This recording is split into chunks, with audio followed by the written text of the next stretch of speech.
Hi, I'm Glenn Dakin, writer of the Scooby-Doo Essential Guide, and you're listening to a podcast named Scooby-Doo. Yeah!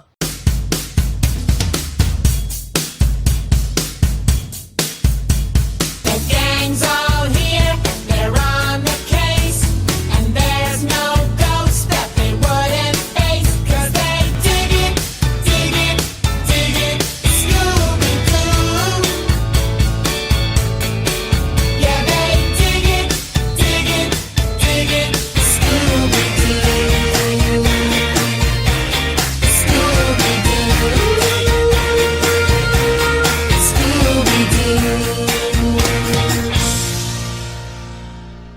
Hey gang, and welcome to another episode of a podcast named Scooby-Doo, the show that attempts to unravel 50 years of mysteries, meddling kids, and masked villains. My name is Mike Josick, and I'll be your guide through all things ghostly and groovy as I investigate every angle of every mystery and beyond. So grab yourself some Scooby snacks, fire up the mystery machine, and let's start the show.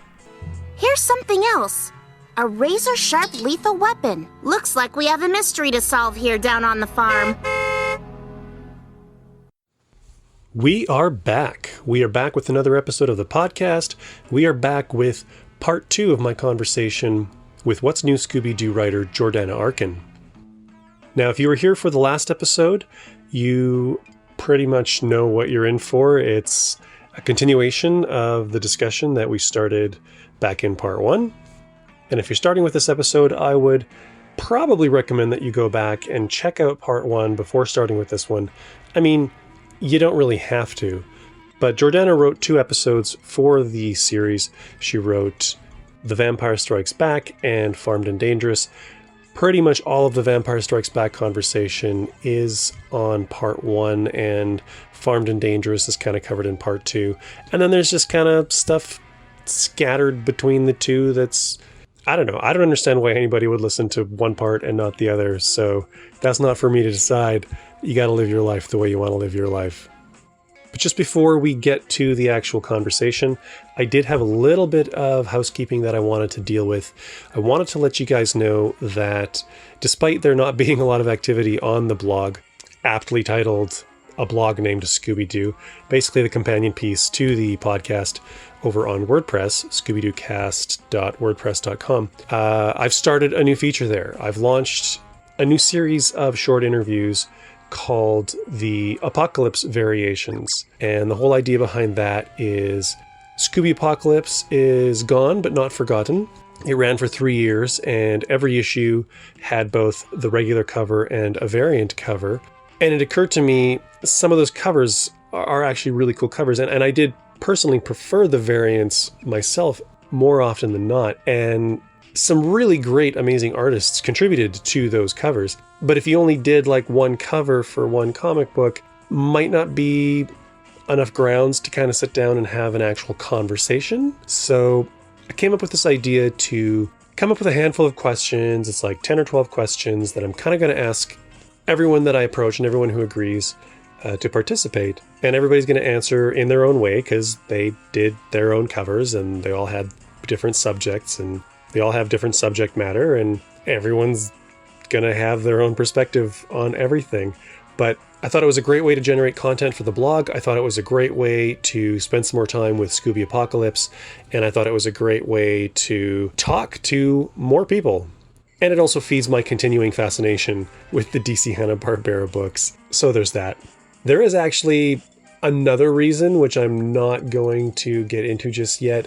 There's something that's possibly in the planning stages to do with Scooby Apocalypse. I'll give you that much of a tease. And I thought having these Apocalypse variations might be a nice companion piece to that larger thing. More on that when more gets figured out. Don't hold me to it. But as I've said before, I'm trying to generate more content going into 2020, and so far I think I'm doing an okay job, and I hope you guys check out the blog, scoobydoocast.wordpress.com. Definitely gonna try and get more stuff kind of going on there. But weirdly, I find the writing of blog posts to be more difficult than actually arranging, recording, editing, and releasing an episode of the podcast. I don't know what it is. There's probably some deep psychological trauma involved with doing years of unpaid writing. I don't know. That's for me and my therapist to figure out. Don't need to air that dirty laundry on the podcast. What I do need to air, though, is part 2 of my conversation with Jordana. So I won't hold you guys any longer. I will let you get to the second part, the conclusion of the conversation. And without further ado, we'll see you on the other side. Gee, is it time to split up already? Okay.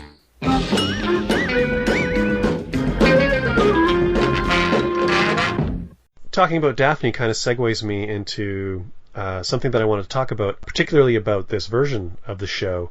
And since you told me that Daphne was one of your favorite characters, it's kind of a twofold question now. Yeah. How was it writing for that character that you loved as a kid? Yeah. Which you kind of just touched on with your last answer. Yeah. But also, in this iteration of the show, Daphne was kind of famously almost like a cosmetics MacGyver. Yeah, kind of right. character. Like everything was always in her compact or in her purse. Some people have criticized that more recently because it's putting her in that very kind of girly place. But come on, I mean, that's what we have in our purses. I mean, geez. But no, I mean, my humor is usually more sarcastic, so I probably gave her some sarcasm that she maybe normally didn't have. And they actually said to me, which I thought, oh, are they going to be upset because I put in all these jokes and everything? And to kind of mask that I didn't really know how to write a mystery. and they literally said to me, we're going to put more jokes in the future in the episode. And I thought, oh, I helped. I thought that was really nice. Instead of criticizing me for it, they actually complimented me in a sense. Which I was relieved. And then gave me another episode. I mentioned earlier about the kind of deconstructing of the formula, and you mentioned how much you enjoyed writing, typing in Velma. I noticed in that episode, you turned Fred into a bat, allegedly, and you send Shaggy and Scooby off to go find Fred Bat. You kind of sidelined the other characters, and you sort of brought Daphne and Velma a little more in the forefront. Was that conscious, or probably? Well, I mean, whenever I write something, I kind of gravitate towards the characters that speak to me more. So that, and also the ones that are usually serviced less, because you can. Yeah. There's room there, and so I probably did it on purpose without realizing it. It's one of the reasons why that episode is one of the more enjoyable ones I find for those 3 seasons. Just because it does have those differences. And after a while, like the formula does sometimes, it's hypnotic. You can just kind of like phase out. And but this one, and even Farmed and Dangerous, very complicated mysteries. Almost overcomplicated, I would say. I was given that story, and I was like, wow, this is a tough one. I came up with the name, but the title, but the story with the multicolored popcorn, that was tough. But the funniest part of that episode, the experience, was that is when I had to go, when they said you have to go meet Joe Barbera and pitch it to him. And I said I had written it already, but they're like, still, just kind of fake it, basically, right? So, and this all came up really quick. Like, I didn't have much time. It was like, tomorrow, morning, you're going to go in. Oh, okay. So I go in, and he comes out, and he's like in his 90s or something, right, at that time. And I tell him the idea, and I don't, there's this farmer and this multicolored popcorn and blah, blah, whatever. And he just looks at me, he goes, that's the stupidest idea I've ever heard. and I was just like, okay, like, I can't defend it. Like, what am I supposed to do? I'm just like, it's all right. Like, you'll see. It kind of came out all right. I just didn't even know what to say. I just kind of laughed to myself because I'm just like, wow, I can't believe Joe said that to me. Did he follow that up with anything? No, and then they're like, oh, he's getting tired. Do you want him to sign anything? And then I pulled out my Jetson cell, and I go, I happen to have this right here. So fair enough. It worked out. But, yeah. Well, hey, if there's one thing Joe Barbera is known for, aside from the cartoons, is either being a part of or telling great stories. Yeah, I didn't quite. Yeah, well, I think I probably didn't do a great job pitching it because I wasn't really prepared. I didn't really have enough time to prepare, and it was already done and everything. And so, yeah. And it was a hard one. It was one of those kind of stories, too, that when it comes out of your mouth, you can't do it justice. I'm like, it wasn't a clean story, easy story to pitch. Well, that's another notch you can put on your belt there, because, like I said, most of the people who worked there, they've all got a Joe Barbera story. So now you've got a Joe Barbera story. Yeah, no, it was so cool. And you've got a signed Jetsons cell. I know, valuable. I know, yes. No, that was a thrill. And like I said, just being able to tell him what the Jetsons meant to me growing up and all that stuff was incredible opportunity. Was writing the second episode easier or more difficult because you were given it rather than... I felt it was a little more challenging, the second one. Just the story in itself, there were a lot of puppies, and I don't know, I just remember that story was a little more hard to pull off. I can see that. But that sometimes there's second freelance episode-itis, I call it, where your first one goes so well and everybody's so happy, and then the second one will never live up to that first one. And that happens with so many freelance experiences. How much of the story was given to you? Like, did you do a script polish on it, or were you just given like an outline and you had to... I think I was just given the story. Okay. I don't remember. It might have been more, might have been on one page, or it certainly wasn't an outline, but... All right. Yeah. Touching just briefly again on the Vampire Strikes Back, there's a lot of visual gags. Actually, in Farmed and Dangerous, there's a lot of visual gags as well. And I wondered if you wrote those visual gags, or if that was something that was kind of left to board artists to do. Do you remember anything? I don't know. I'd have to... I probably wrote a lot of them. I have a feeling I wrote a lot of them. Because that show didn't... I don't remember it going off the rails of, like... I've worked on shows where the board artists just go and do their thing, and you didn't write any of that. I don't remember that show being like that. Okay. I think it was really heavily scripted. I'm trying to think of a gag. I literally just watched Vampire Strikes Back before we talked too, and the only thing I can remember is Scooby I just remember the Hex Girl. kind of mimicking the vampire. I don't remember that. But no, I mean it was pretty heavily scripted. So I would say chances are I did write those gags. Okay. Or either I wrote them, or George and Ed had rewrote it or something. But it was not a board-driven show. You also had large casts in both episodes. And I wondered again, I mean, a lot of people keep it really basic. Like, there's your 5 main characters, and then there's the person who they're going to unmask, and, like, maybe one other. But you got a lot of people running around, and I wondered if that was a you thing, or, again, like, the Hex Girls you were told they were going to be in there. Yeah, I don't think I picked the people or how many could be in there. It's funny that you say that, because what goes to my mind, I worked on Fuller House, and the episode that I wrote had 26 characters in 21 minutes. And it was the Thanksgiving episode where everybody comes back to the house.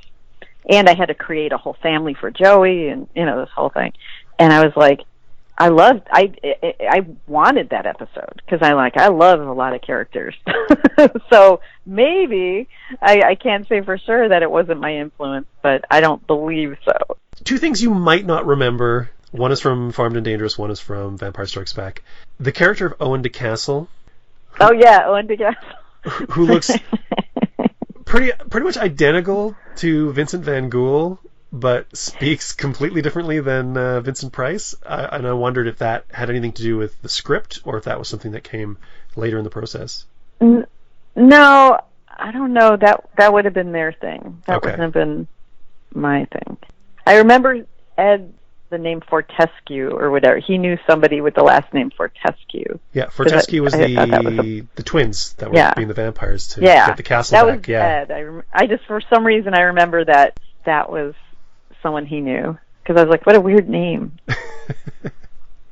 And my Farmed and Dangerous question, early on when they're driving, I think the first line from one of the main characters is Daphne saying, "We've been on the road like forever since we left the ranch in Arizona," which references like no other previous episode. And I wondered, was there ever any backstory to the what happened in Arizona? Oh, That's probably not that I know of. too esoteric. I mean, maybe they wanted something, some type of reference to. Maybe they were trying to arc stuff a little bit at that time. I don't know. Yeah, that I don't know. Okay. It was interesting looking at your 2 episodes. You had season 2 episode 5 and season 3 episode 5. You got slotted in. Oh, really? Both times for the 5th episode. I wondered if that was. 5 is my lucky number. Is it really? I was born on 5/5. Oh, nice. I just had a birthday last Sunday. But happy belated. Thank you. I know, is that funny? Oh my God, that's weird. You're learning just as much as I am, I think. I know. It's crazy. So it's pretty safe to say that any character that came back was a recurring character, or that was probably dictated? Yes. I didn't come up with like, oh, hey, let's bring somebody in. I didn't have the power to do that. Okay. I assumed as a freelance, like, it's possible that you watched old episodes and were like, hey, I'm going to bring this character back, but... No, you don't do that ever, usually. I guess because then they'd have to get the voice actor to come in, and that commits them to stuff, and No. It's like a house of cards. You get told. Yeah, usually, you get told what these elements, come up with something with these elements. And, like, we have a Hex Girls video in there. Okay, so kind of right around that. You're also one of a small number of writers to have tackled the Hex Girls. Well, that's nice. Dude, somebody on I want to say, was it Twitter? It might have been Twitter. Somebody wrote to me and said, we're dressing up as the Hex Girls for Halloween. Can you give us the lyrics to your song?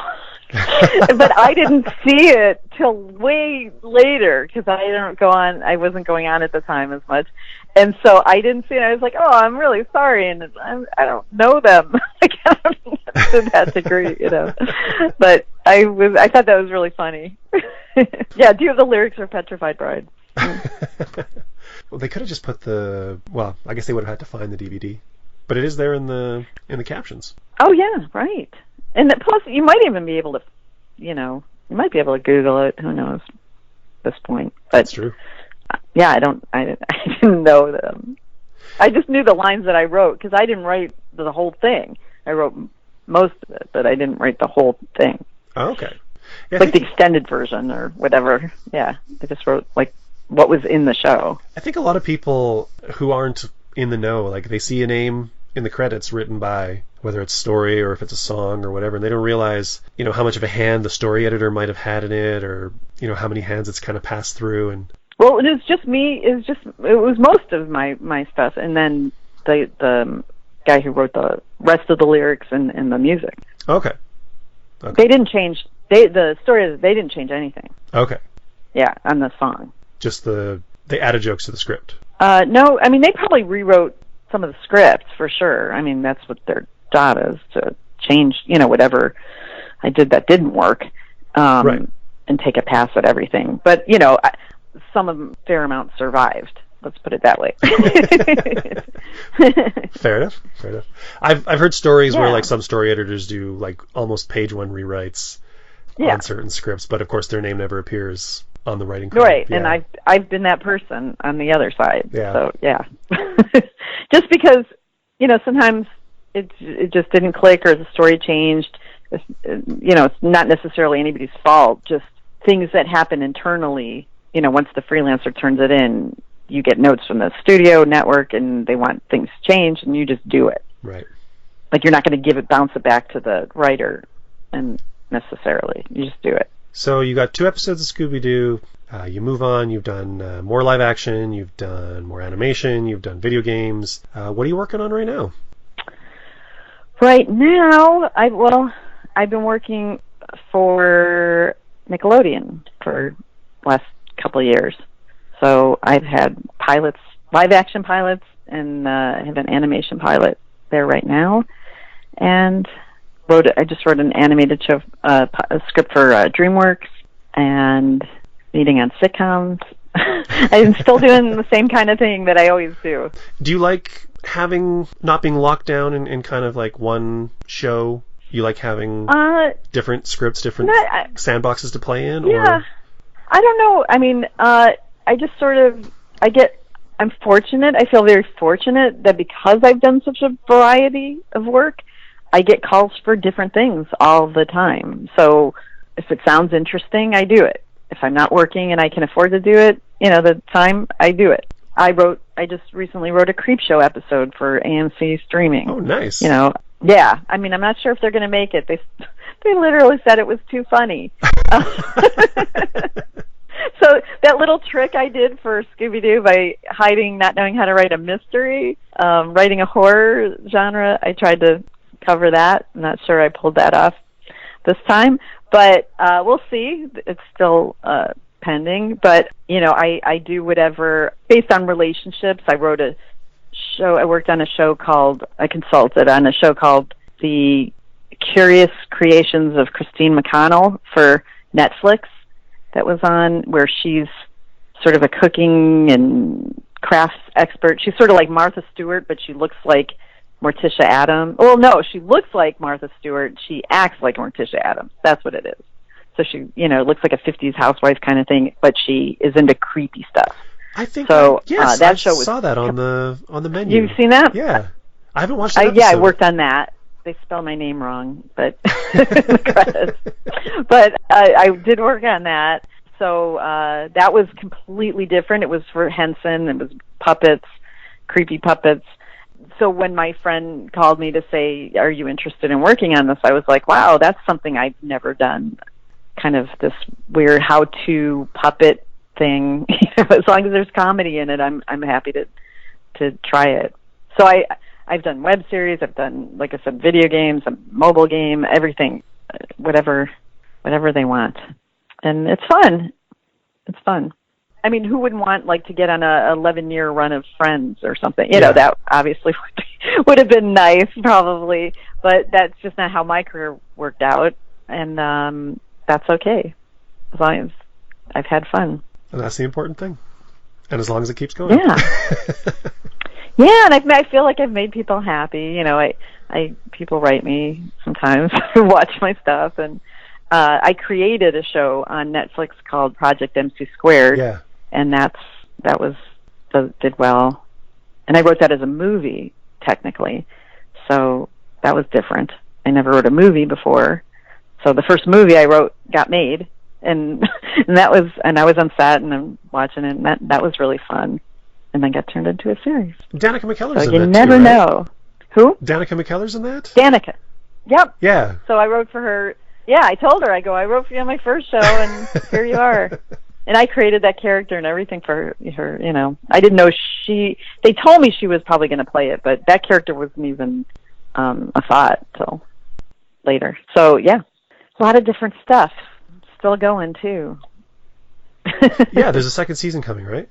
Oh, that show's been on for a while. I didn't end up, I went to Fuller House. I didn't end up doing the show. Oh, okay, so you just created and then moved on. Yeah, I just created it, and they considered I wrote the first season. Yeah, but I created that. I think that's it.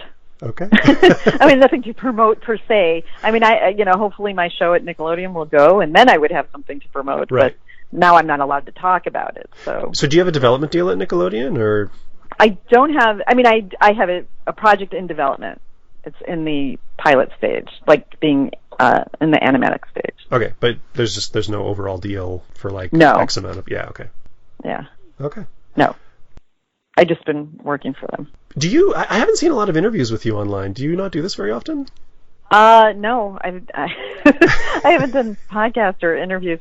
I do speak at events a lot. Okay, I went hunting because I always, when I'm researching an interview subject, I always go to see what other people have asked because I don't want to ask the same thing that you've heard 10 million times because that's boring. They don't really record the ones that I speak at. I mean, I speak at this women's retreat twice a year. I mean, twice. I did it in Palm Springs called The Break, which is wonderful. I'll help Karen promote The Break. It's wonderful retreat for women writers when they break in, and it's a 3-day event, usually in October. I speak at that. Well, I did. They're the same people like to go back, and they're not going to want to hear me a third time. I think I've done my speaking there. And breaking into Hollywood, I speak. So I'm on in bus stops at the Metro. So I was in the bus stops for a while, talking about my career. And I spoke at my college. I spoke at UCLA just recently, class. More of that kind of stuff. More like classroom stuff, pilot writing. I've written 18 pilots, and 6 went to series, hopefully a 7th. I'm going for a 7th. Nice. Yeah. Having written for the show, having had a hand in, telling a couple stories in this 50-year franchise, does it surprise you when people approach you and want to talk to you about it? Or are you like, no, that about tracks? Scooby-Doo in particular? Yeah. Sure. Like all of a sudden? Yeah, absolutely. I mean, I wrote it so long ago, and it wasn't like a year later somebody wanted to talk about it. Now it's like all these years later. So all of a sudden it kind of came out of nowhere. Yeah. Fair enough. Somebody on Twitter was like, "Oh my God, I loved your episode. You're the best. I hope they have you write more." And I'm like, "Oh, I have a super fan." Showed my son. Mom's got a super fan. Would you ever come back to the show? Oh, sure, probably. It was fun. Again, I'd love to keep writing Velma and Daphne. They did recently do like a live-action Daphne and Velma movie. Oh, wow. I didn't know that. Yeah, that was... where did that... I'm not sure what service that came out on, but... Linda Cardellini, I love her. Oh, and I was on a show called The Good Family, which was... Mike Judge had a primetime show for ABC, and I was a producer on that. And we needed, like, a teenage girl. And we had cast someone, and it wasn't quite working out. And they were like, "Oh, we need someone else." And I was driving to work, and I went, "Linda Cardellini, from Freaks and Geeks." I'm like, she's got that kind of voice, and I had met her randomly, like at a party, and I thought, "Oh, she's so nice." And my boss always likes really nice people, so I came into work, and I go, "Linda Cardellini, get her, she'd be perfect." And they brought her in, and she got hired. And so and I ended up getting to direct the voiceover on that show when my boss was unavailable. And, she was just a sweetheart. And I loved working with her. And then after that, she did Gravity Falls. And she was Velma. And she was Velma. In the Scooby-Doo films. Loved Linda. And so happy for her success now. She's doing, from Green Book and Dead to Me. Yeah. She's just really wonderful. It was wonderful working with her. Yeah. I know. No degrees of separation. Well, when you're working in the industry, right, you're bound to be crossing paths with people. And Sure. Well, right. That's what Danica and then Kelly Ward, being the voiceover director for Star, and yeah. And animation even more so. It's a pretty tight-knit community from what I'm told. True. Because when we just cast my current pilot, it's like I'm seeing all the names from years ago that came in for casting, when I was at Disney. I was at Disney for 2.5 years doing Star vs. Force of Evil, and all the same names. Is Star vs. Start to realize. Was that the show that did the first Disney on-screen same-sex kiss? Yes, I was not there at the time. Okay. I was like, I know that name. Why do I know that name? I remember when that news came out, yeah. I was not there at the time. So I guess 2 final questions. One of them being, sure, if you had to choose a favorite iteration of the show from Where Are You back originally, 1969, to what they're doing now. You probably aren't up to date with Be Cool or Scooby-Doo Dance 2, but do you have a favorite somewhere on that continuum? I mean, I didn't think that, for me personally, because I'm not, obsessed or anything, I felt that I didn't feel like the What's New Scooby-Doo was that drastically different from the original, and so I think that was all great. Yeah, What's New very much was, there'd been so much kind of diversion from the original 69 version that this was the first time it really kind of pulled the reins back and was like, let's go back to something resembling the original show. Yeah, it felt like it to me. Doing it. Yeah. So I enjoyed that just as much as I did what I grew up on. Fair enough. So I would say that. And the question that I always finish off on is, we are in the 50th year of Scooby-Doo. Wow. Yeah. This September will be 50 years.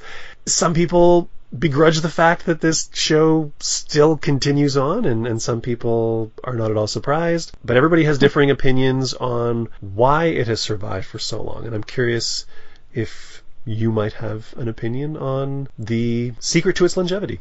Huh.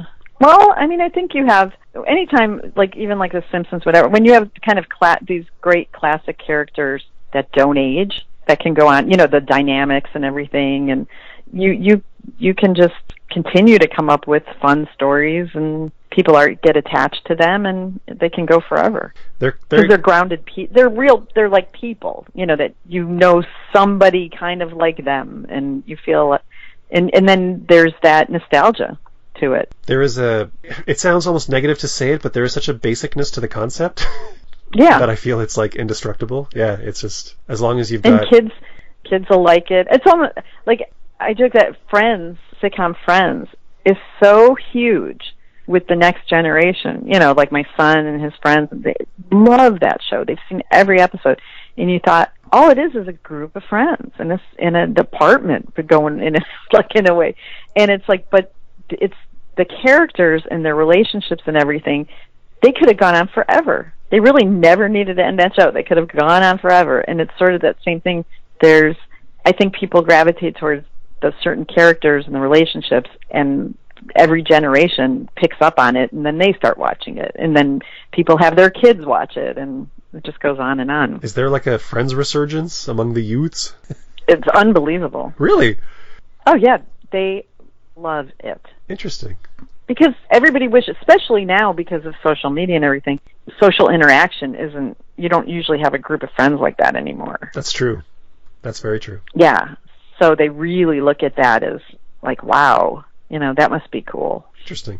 And they're not on their phones all the time. And they're, they're just actually like hanging out, and they're friends, and they're all beautiful. Do you want people to find you online? Is there anywhere you want people to follow? Oh, if they want to ask me a question, they can, on Twitter, they can ask me questions. I'm at Jordana Arkin, Jorarkin. Okay. Not everybody wants everybody to know where they are, so. Yeah, they can ask me questions on Twitter, because I could stop that, I think. Not too overwhelming. All right. So that's pretty much all that I have for you. Thanks so much, Jordana, for taking a deep dive on these 2 episodes and thank you. Doing your best to recall your experience writing them. Yes, it was nice. It was 2 of my best experiences writing for people. George and Ed were awesome, and getting to meet the cast at the record was amazing, and Joe Barbera. Okay. Yeah. Thank you so much for your time, Jordana. This has been a pleasure. Thank you. It was a pleasure talking to you.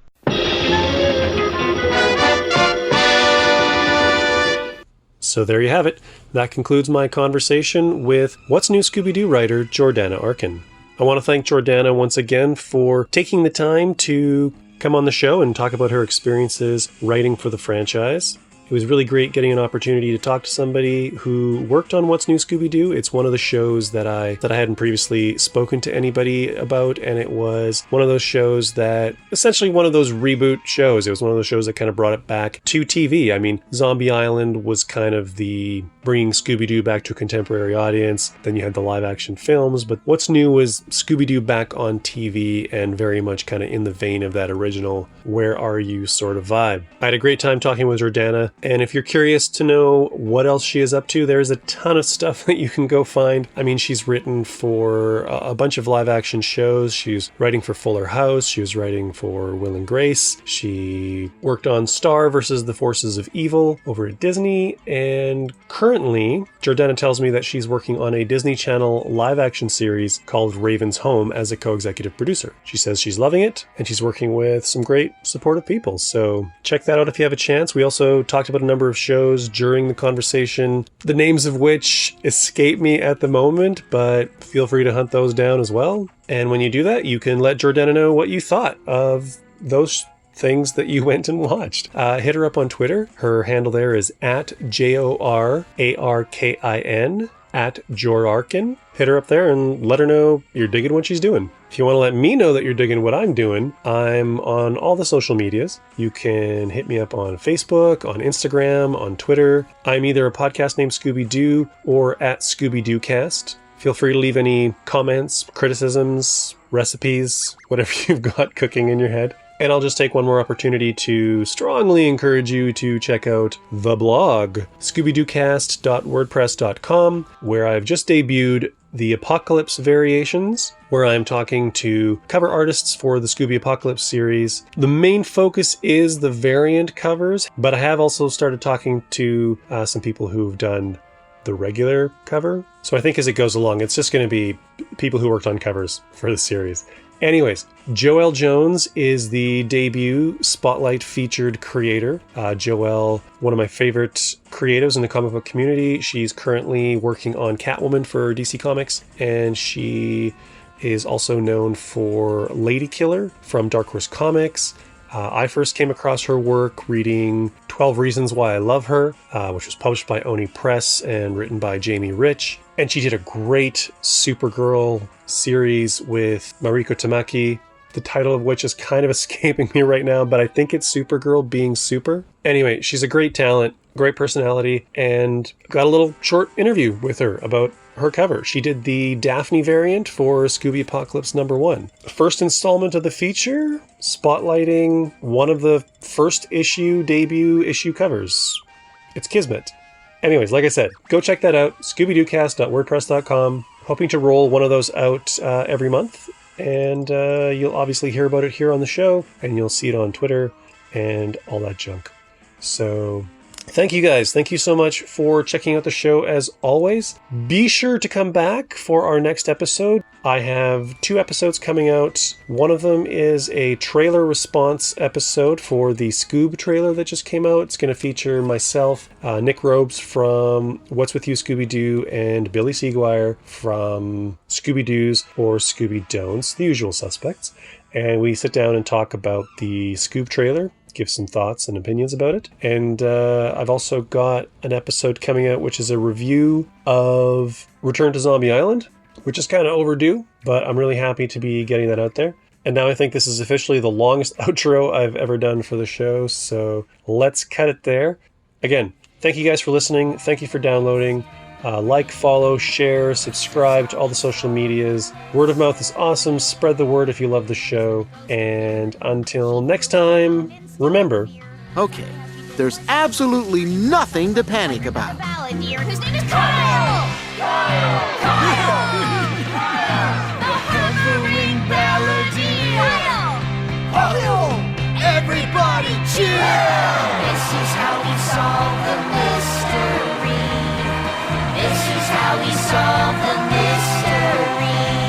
So in summation, this narration's my donation to the art of mystery solving dictation. And here's what the bad guys say when they play where the law forbids. Would have gotten away with it too if it wasn't for you meddling kids.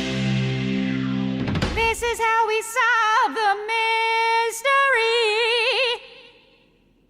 Bye.